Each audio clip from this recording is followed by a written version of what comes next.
ഞാൻ ചെയ്ത മറ്റൊരു ലാൻഡ്മാർക്കായ സിനിമയാണ് മീനമാസത്തിലെ സൂര്യൻ എന്ന ചിത്രം. ലെനിൻ രാജേന്ദ്രനാണ് ആ ചിത്രം സംവിധാനം ചെയ്തിരിക്കുന്നത്.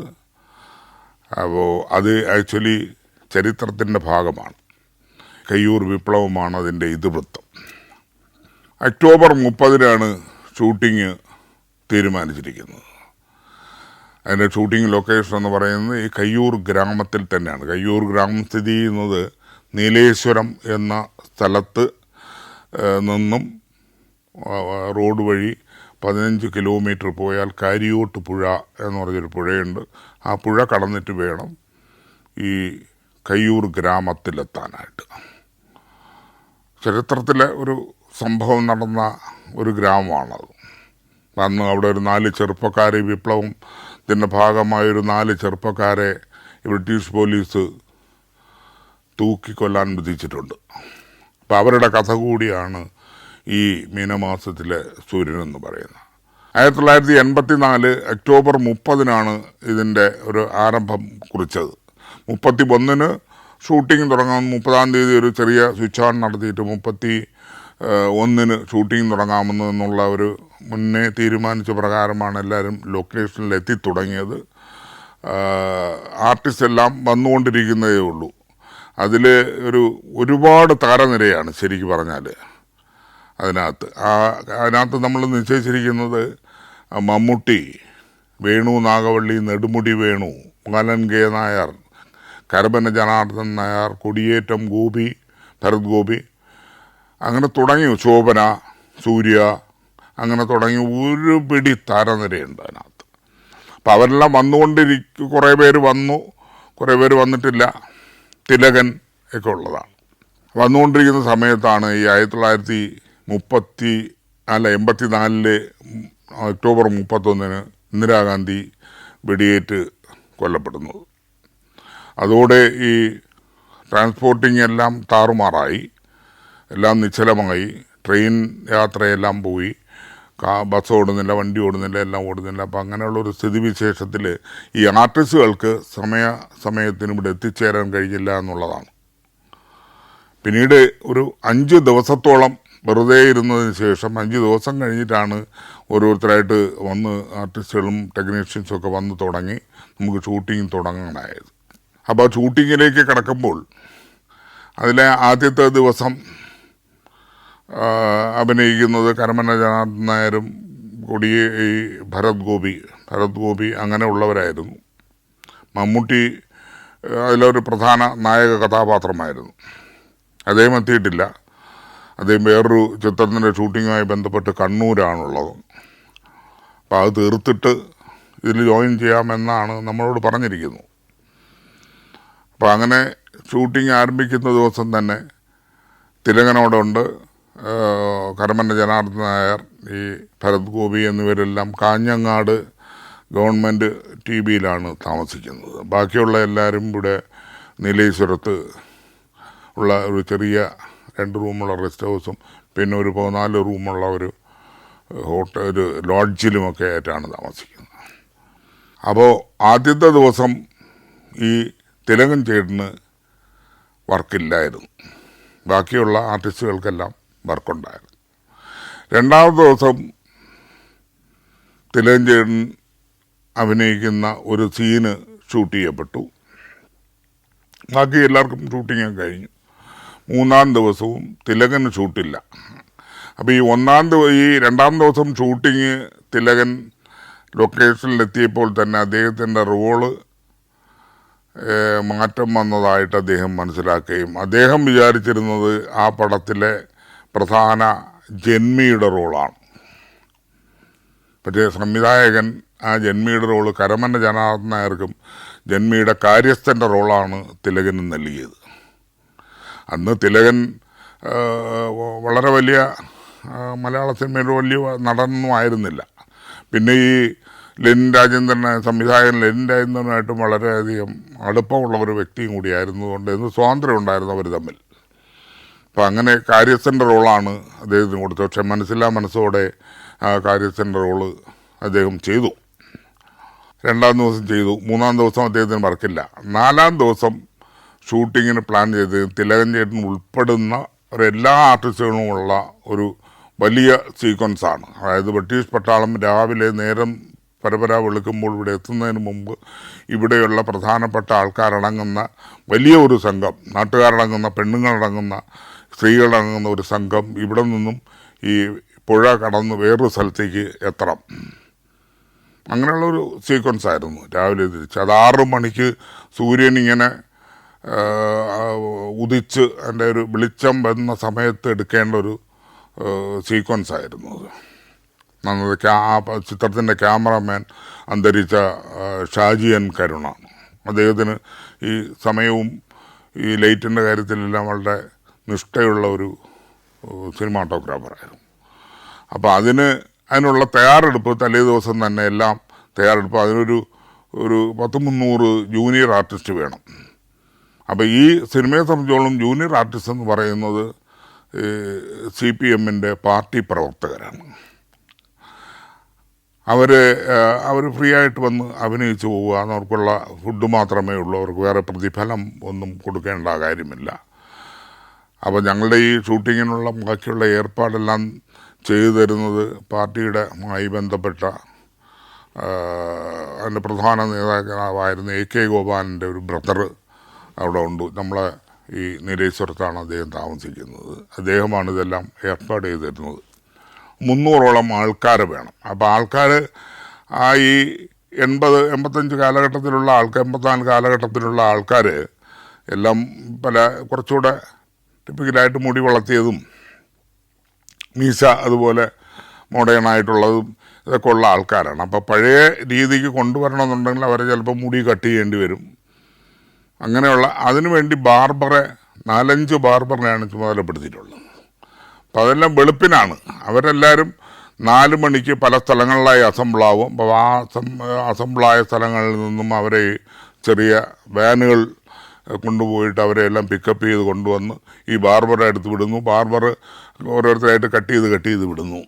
അതെല്ലാം തയ്യാറെടുപ്പുകൾ നടത്തി ആണ് രാത്രി ഉറങ്ങാൻ കിടന്നതിന് മുൻപായി എൻ്റെ ഒരു അസിസ്റ്റൻ്റ് പ്രൊഡക്ഷൻ മാനേജർ മുത്തു എന്ന് പറയുന്നത്. മുത്തു ഈ കമ്മ്യൂണിക്കേഷൻ ഫോണ് അങ്ങനെയൊന്നും കിട്ടാത്തത് കൊണ്ട് കാറെടുത്തിട്ട് നേരെ കാഞ്ഞങ്ങാട് TV-യിൽ പോയി ഈ 3 പേരെടുത്ത് പ്രോഗ്രാം എത്ര മണിക്ക് സമയം കാര്യങ്ങളെല്ലാം പറയാൻ വേണ്ടി അവിടെ ചെല്ലുമ്പോൾ കരമന ജനാർദ്ദൻ നായരുണ്ട്, ഭരത് ഗോപിയുണ്ട്, പക്ഷേ തിലകൻ മാത്രമില്ല.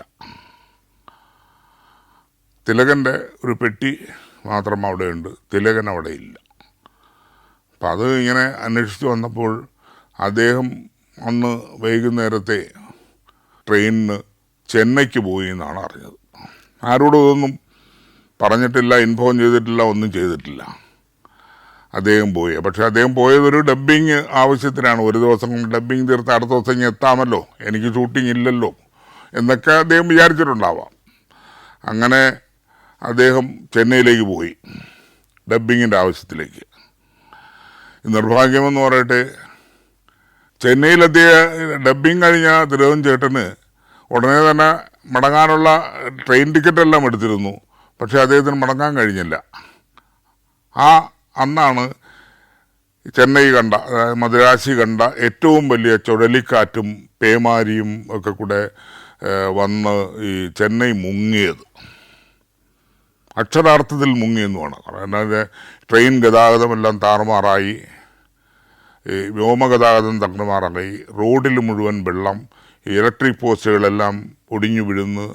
അങ്ങനെ എല്ലാം കൊണ്ടും കമ്മ്യൂണിക്കേഷൻ അടക്കം ഇല്ല, ഒട്ടും തന്നെ ഇല്ലായിരുന്നു. അത് അവിടെ സംഭവിക്കുമ്പോഴും നമുക്കത് അറിഞ്ഞുകൂടാ. നമുക്കത് ഇവിടുന്ന് പത്രത്തിൽ വരുന്ന ന്യൂസ് മാത്രമേ അറിയാവൂ. അപ്പോൾ ഇദ്ദേഹം അവിടെ പോയി എന്നുള്ളത് പിന്നീട് ചെന്നൈയിലേക്കാണ് പോയതെന്ന് മനസ്സിലായി.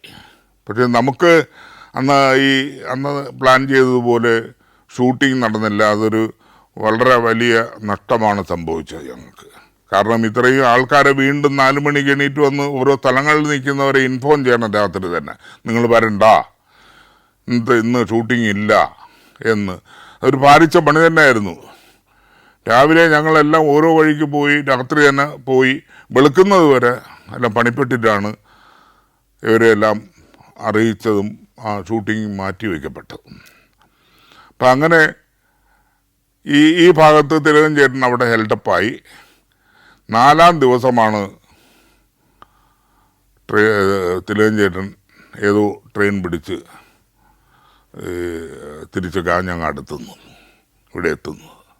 അപ്പം അതിനുള്ളിൽ തന്നെ സംവിധായകൻ വളരെ ദേഷ്യപ്പെട്ടു, വല്ല വാശിയിലായി. അദ്ദേഹം പറഞ്ഞു, അങ്ങനെ നമ്മളോട് പറയാതെ ഒരു ഷൂട്ടിങ്ങിന് വന്നിട്ട് നമ്മളെ ഇങ്ങനെ ബുദ്ധിമുട്ടിച്ചിട്ട് പോയതെങ്കിൽ അദ്ദേഹത്തിൻ്റെ പെട്ടി എൻ്റെ റൂമിലേക്ക് കൊണ്ടുവയ്ക്ക്, അദ്ദേഹം ഇവിടെ വന്ന് എൻ്റെ അടുത്ത് പറയട്ടെ, എന്നിട്ട് മതി എന്നുള്ളതായിരുന്നു അദ്ദേഹത്തിനൊരു വാശി. അങ്ങനെ കാഞ്ഞങ്ങാട് നിന്ന് അദ്ദേഹത്തിൻ്റെ റൂമിൽ നിന്ന് പെട്ടിയെടുപ്പിച്ച് ലെനിൻ രാജേന്ദ്രൻ എന്ന് പറഞ്ഞ സംവിധായകൻ്റെ റൂമിൽ വച്ചിരുന്നു തലേ ദിവസമേ തന്നെ. അപ്പം അദ്ദേഹം അടുത്ത ദിവസം വെളുപ്പിന് അവിടെ റൂമിലെത്തി. 4 മണിക്ക് 5 മണിക്ക് അങ്ങ് റൂമിലെത്തി നോക്കിയും പെട്ടിയില്ല. അപ്പം അങ്ങനെ അവിടെ എല്ലായിടത്തും ചോദിച്ചോ പറഞ്ഞു, പെട്ടി പ്രൊഡക്ഷനിലെ ആൾക്കാരെടുത്തു കൊണ്ടുപോയി എന്ന് പറഞ്ഞു. അദ്ദേഹം അവിടുന്ന്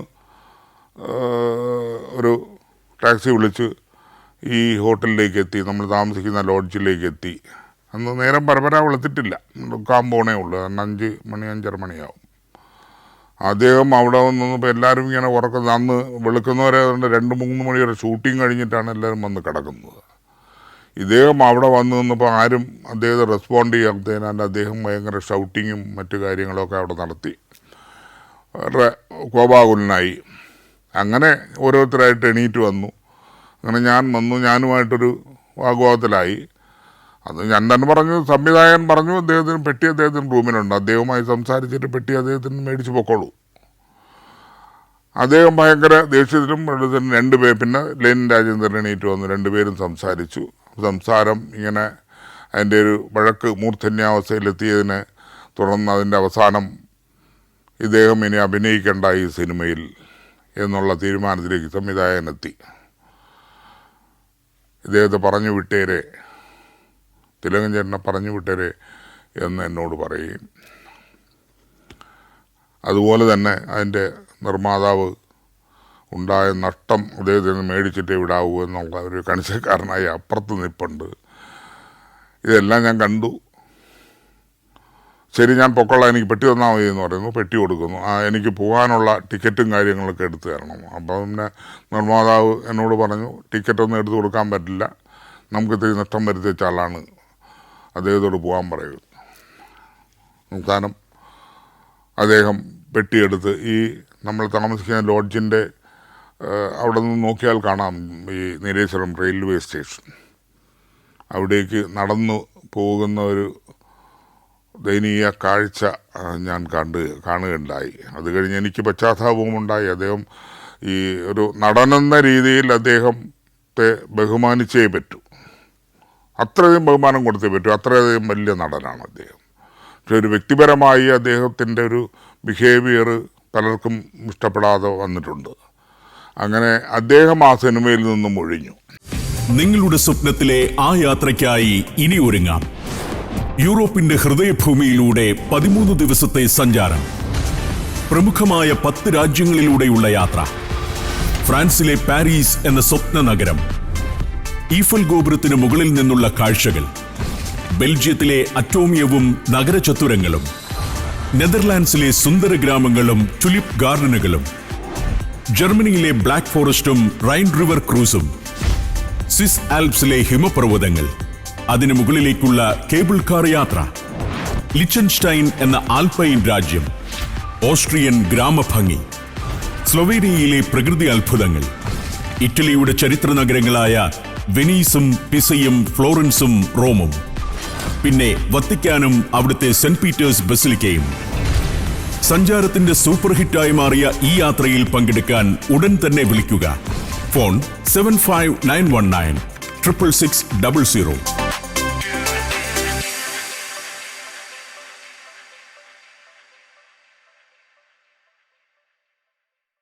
അത് കഴിഞ്ഞ് വീണ്ടും ഷൂട്ടിംഗ് തുടങ്ങി. ഷൂട്ടിംഗ് നടന്നുകൊണ്ടിരിക്കുന്നിടത്ത് ഇനിയിപ്പം മമ്മൂട്ടി ചെയ്യുന്ന കഥാപാത്രം അബൂബക്കർ എന്നാണ് ആ കഥാപാത്രത്തിൻ്റെ പേര്. ആ കഥാപാത്രം വന്നാലേ ഷൂട്ടിംഗ് മുന്നോട്ട് കൊണ്ടുപോകാൻ കഴിയുള്ളൂ. അങ്ങനെ അവസാനമായി മമ്മൂട്ടിയെ സമീപിച്ചപ്പോൾ മമ്മൂട്ടിക്ക് ഇതിൽ പങ്കെടുക്കാൻ ഒരുപക്ഷെ താല്പര്യമില്ലായിരുന്നു എന്തെന്ന് അറിഞ്ഞില്ല. മമ്മൂട്ടിക്ക് സാധ്യമല്ലായിരുന്നു, ആ സിനിമ ഷൂട്ടിംഗ് കഴിഞ്ഞിട്ടില്ലായിരുന്നു ശരിക്കും. അപ്പോൾ അത് തീർത്ത് വരണമെങ്കിൽ ഇനിയും ദിവസങ്ങൾ വേണ്ടി വരും. അത് പ്രതീക്ഷിച്ചാലും കൂടുതൽ ദിവസങ്ങൾ ആ സിനിമയ്ക്ക് ഷൂട്ടിംഗ് ഉള്ളത് കൊണ്ടും ഒക്കെ അദ്ദേഹത്തിന് വരാൻ കഴിയില്ല. അവസാനമായി പിന്നെ വേറെ ആരെങ്കിലും വെച്ചോളൂ എന്ന് പറഞ്ഞു. അങ്ങനെ ഇനി ആരെ എന്നുള്ളത് ഒരു ചർച്ചയുടെ അടിസ്ഥാനത്തിൽ അന്ന് ഭരത് ഗോപി മുമ്പൊരു സിനിമ, ഒരു ചെറിയ സിനിമ അദ്ദേഹം ചെയ്തിട്ടുണ്ടായിരുന്നു. ഞാറ്റടി എന്നാണ് ആ സിനിമയുടെ പേര്. ഒരു ചെറിയ അവാർഡ് സിനിമ. ആ സിനിമയിൽ ഒരു ചെറിയ റോള് ചെയ്ത ഒരു ചെറുപ്പക്കാരനുണ്ട്. അയാളുടെ പേരാണ് മുരളി. മുരളിയെ മതിയോ, അദ്ദേഹം നല്ല ഒരു അഭിനയിക്കുന്ന ഒരു കക്ഷിയാണ് എന്ന് പറയുന്നത്. മമ്മൂട്ടിക്ക് വെച്ച റോള് പിന്നെ എങ്ങനെയാണ് ഈ മുരളിക്ക് കൊടുക്കുന്നത് എന്നുള്ള ഒരു ചിന്തയൊക്കെ ഉണ്ടായി. ഒരുപാട് ചർച്ചകൾക്കൊടുവിൽ നമ്മൾ തീരുമാനിച്ചു മുരളിയെ വിളിക്കാമെന്ന്. അന്ന് മുരളി കേരള യൂണിവേഴ്സിറ്റിയിലെ ജീവനക്കാരനാണ്, വർക്ക് ചെയ്യുന്ന ആളാണ്, യൂണിവേഴ്സിറ്റി ജീവനക്കാരനാണ്. അപ്പോൾ അദ്ദേഹത്തെ വേറെ തിരുവനന്തപുരത്തൊരാൾ പോയിട്ട് അദ്ദേഹത്തെ കണ്ട് വിളിച്ചു കൊണ്ടുവന്ന് ഞാനുമായി ഫോണിൽ, ലാൻഡ് ഫോണിൽ സംസാരിച്ച് ഫിക്സ് ചെയ്തിട്ട് അദ്ദേഹം അടുത്ത ട്രെയിനിൽ തന്നെ പെട്ടിയുമായി വരാനുള്ള ഏർപ്പാടുണ്ടാക്കി. അടുത്ത ദിവസം അദ്ദേഹം എത്തി. ഷൂട്ടിംഗ് ആരംഭിക്കാനായിട്ട് എല്ലാവരും ലൊക്കേഷനിൽ പോയി. ഇദ്ദേഹം റെഡിയായി ലൊക്കേഷനിലെത്തി. ഇദ്ദേഹത്തെ കണ്ടതുടനെ ഈ നമ്മുടെ ഇതിൻ്റെ നിർമ്മാതാവ് CG ഭാസ്കരൻ എന്ന് പറയുന്ന കോട്ടയം സ്വദേശിയായ CG ഭാസ്കരൻ, അദ്ദേഹത്തിന് ഈ മുരളിയെ അത്ര ഇഷ്ടപ്പെട്ടില്ല. അപ്പം ലെനിൻ രാജേന്ദ്രനോട് പറഞ്ഞു, ഇത് പറ്റൂല, അത് മമ്മൂട്ടിക്ക് വെച്ച റോൾ ഇയാളങ്ങനെ ചെയ്യുന്നത്, എനിക്ക് പകരം അതുപോലുള്ള ആർട്ടിസ്റ്റ് തന്നെ വേണമെന്നുള്ള ശാഠ്യം പിടിക്കുകയുണ്ടായി. അപ്പം ലെനിൻ രാജേന്ദ്രൻ പറഞ്ഞു മുരളി തന്നെയാണ് ഈ റോളിന് ആപ്റ്റ്, അദ്ദേഹം ഇതിൽ അഭിനയിക്കുമെന്ന് പറയുന്നു. അങ്ങനെ നിർമ്മാതാവും സംവിധായകനും തമ്മിൽ ഈ കാരണത്തിൽ വലിയ വഴക്കുണ്ടായി. ഇതെല്ലാം തൊട്ടപ്പുറത്ത് നിന്ന് കേട്ടുകൊണ്ടിരുന്ന മുരളി ആരോടും പറയാതെ പതുക്കെ അദ്ദേഹം തിരിച്ചുപോയി.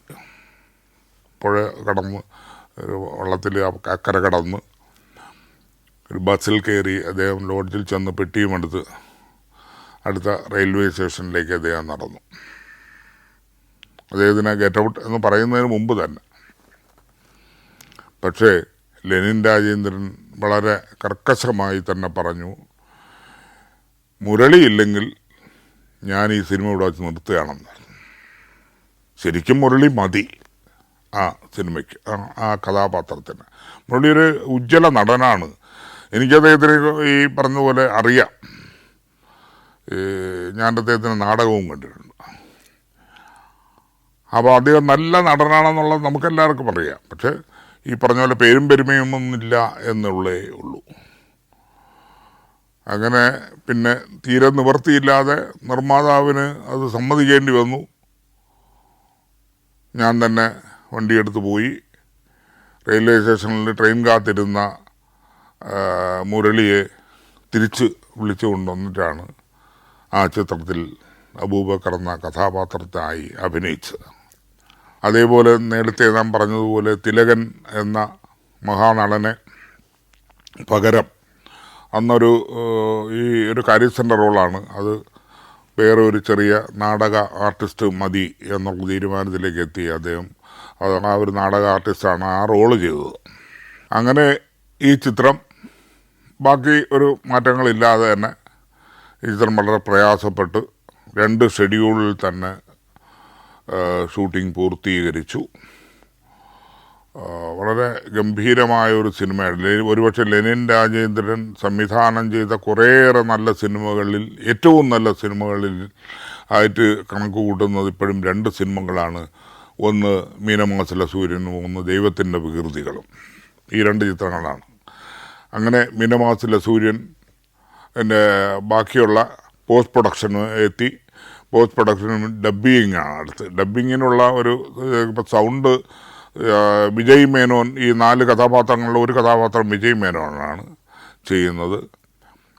നിഴൽകൾ രവി ഉണ്ട് ഒരു കഥാപാത്രം. അപ്പോൾ ഈ രണ്ട് അക്കരബിക്കും ഇവർക്ക് രണ്ടുപേർക്കും വോയിസ്, ഈ വിജയ് മേനോൻ മലയാളിയാണെങ്കിൽ തന്നെ അദ്ദേഹത്തിന് മലയാളം ഒരു ഫ്ലുവൻ്റ് മലയാളം അല്ലാത്തതിന് വേറെ ഒരു വോയിസ് കൊടുക്കേണ്ടതുണ്ട്. അപ്പോൾ അതിന് പറ്റിയ, അന്നത്തെ കാലത്ത് പറ്റിയ ഡബ്ബിങ് ആർട്ടിസ്റ്റിനെ തിരക്കി ഇങ്ങനെ ഇരുന്നപ്പോഴാണ് ഇങ്ങനെ അലിയാർ സാറാണ്, നമ്മുടെ ഇന്ന് പ്രശസ്തനായ ശബ്ദത്തിലെ അതിഗാംഭീര്യനായ ശ്രീ അലിയാർ സാറാണ് ഇങ്ങനെ നരേന്ദ്രപ്രസാദ് സാറിനെ പേര് സജസ്റ്റ് ചെയ്യുന്നതും. അതിലെൻ്റെ അതിൻ്റെ നേരത്തെ അറിയാമായിരുന്നു. അങ്ങനെ നരേന്ദ്രപ്രസാദിനെയും അലിയാർ സാറിനെയും രണ്ടുപേരെയും ഇവിടെ ഉൾപ്പെടുത്തിക്കൊണ്ട് രണ്ടുപേർക്ക് സൗണ്ട് കൊടുത്ത്, അലിയാർ സാറിൻ്റെയും ആദ്യ ചിത്രമായിരുന്നു, ആദ്യ ചിത്രമായിരുന്നത് ഞാൻ തന്നെയാണ് അവരെ വിളിച്ചു കൊണ്ടുവന്നത്. നരേന്ദ്രപ്രസാദിൻ്റെയും ആദ്യ സിനിമാ പ്രവേശമായിരുന്നു ഈ ഡബ്ബിങ്ങിലൂടെ. പിൽക്കാലത്ത് അദ്ദേഹം മലയാള സിനിമയിൽ ഒഴിച്ചുകൂടാൻ പറ്റാത്ത ഒരു കഥാപാത്രമായി, ഒരു നടനായി മാറി. അതുപോലെ തന്നെയാണ് അലിയാർ സാറിൻ്റെയും ഒരു വലിയ വഴിത്തിരിവാണ് ഈ ഡബ്ബിങ്. കാരണം അദ്ദേഹം പിൽക്കാലത്ത് മലയാളം കണ്ട ഏറ്റവും നല്ല ശബ്ദത്തിനുമയും വളരെ പ്രശസ്തനായ ശബ്ദം നൽകുന്ന ഒരു വ്യക്തിയുമായി മാറി. അദ്ദേഹം അന്ന് യൂണിവേഴ്സിറ്റി കോളേജിൽ പ്രൊഫസറാണ്, യൂണിവേഴ്സിറ്റി കോളേജ് പ്രൊഫസറാണ്. അത് ഈ നരേന്ദ്രപ്രസാദ് സാറും കോളേജ് പ്രൊഫസറായിരുന്നു. അപ്പോൾ റിട്ടയർ ആയ ശേഷം പിന്നെ മലയാള സിനിമയെ കേന്ദ്രീകരിച്ച് അദ്ദേഹം അഭിനയിച്ചു. അങ്ങനെ അവർക്ക് ആദ്യമായി ഈ രണ്ടുപേരുടെയും ഒരു എൻട്രി കൂടിയാണ് ഈ മീനമാസത്തിലെ സൂര്യൻ എന്നുള്ളതും ഈ മീനമാസത്തിലെ സൂര്യനുള്ള ഒരു പ്രത്യേകതയാണ്. അങ്ങനെ തീർത്തു, റിലീസ് ചെയ്തു. പടം വളരെ ഗംഭീരമായി ജനമേറ്റെടുത്തു.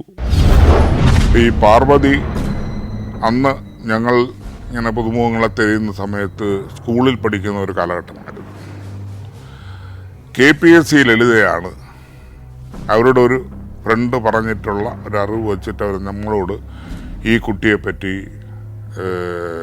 കുട്ടിയുടെ പേര് നിർദ്ദേശിക്കുന്നതും അതിൻ്റെ ഒരു വെയർ ബോർഡ്സ് നിർദ്ദേശിക്കുന്നതും.